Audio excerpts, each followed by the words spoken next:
యెహెజ్కేలు 29వ అధ్యాయము. 10వ సంవత్సరము 10వ నెల 12వ దినమున యెహోవా వాక్కు నాకు ప్రత్యక్షమై ఈలాగు సెలవిచ్చెను. నరపుత్రుడా, నీ ముఖమును ఐగుప్తు రాజైన ఫరో వైపు త్రిప్పుకొని అతని గూర్చియు ఐగుప్తు దేశమంతటిని గూర్చియు ఈ సమాచారం ఎత్తి ప్రవచింపుము. ప్రభువగు యెహోవా సెలవిచ్చినదేమనగా, ఐగుప్తు రాజైన ఫరో నైలు నదిలో పండుకొని ఉన్న పెద్ద మొసలి, నేను నీకు విరోధిని, నైలు నది నాది, నేనే దాన్ని కలుగజేసి తిని అని నీవు చెప్పుకొనుచున్నావే.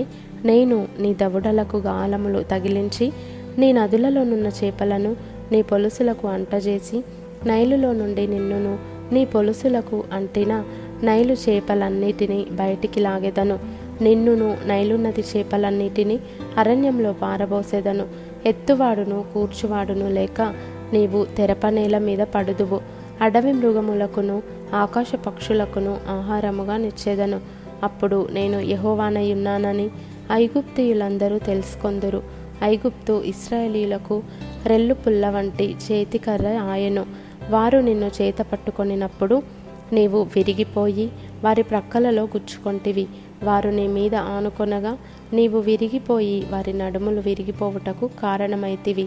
కాబట్టి ప్రభువైన యెహోవా ఈ మాట సెలవిచ్చుచున్నాడు, నేను నీ మీదికి ఖడ్గము రప్పించి మనుషులను పశువులను నీలో నుండి నిర్మూలము చేసేదను.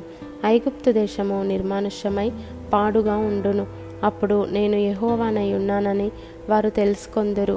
నైలు నది నాది, నేనే దాన్ని కలుగజేసి తినని అతడు అనుకొనుచున్నాడు గనుక నేను నీకును నీ నదికి నీ విరోధినైతిని. ఐగుప్తు దేశమును మిగ్దోలు మొదలుకొని సెవేనే వరకు కూషు సరిహద్దు వరకు బొత్తిగా పాడు చేసి ఎడారిగా ఉంచెదను.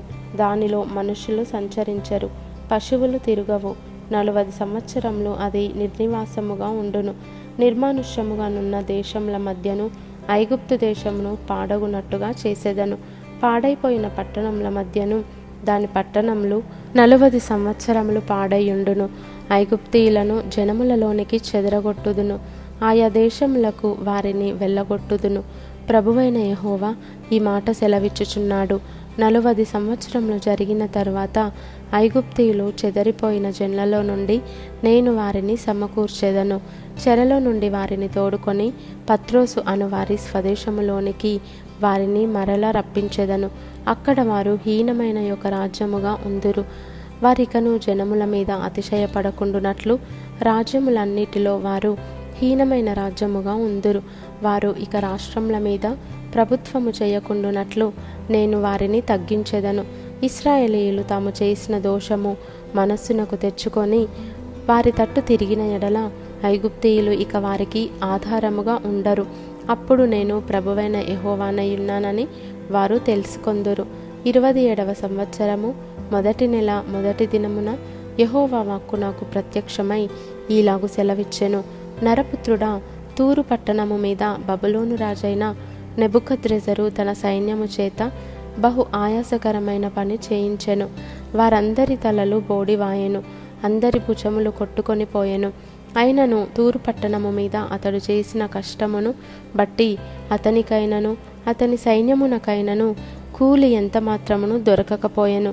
కాబట్టి ప్రభువైన యెహోవా సెలవిచ్చినదేమనగా, ఐగుప్తు దేశమును బబులోను రాజైన నెబుకద్రెజరునకు నేను అప్పగించుచున్నాను.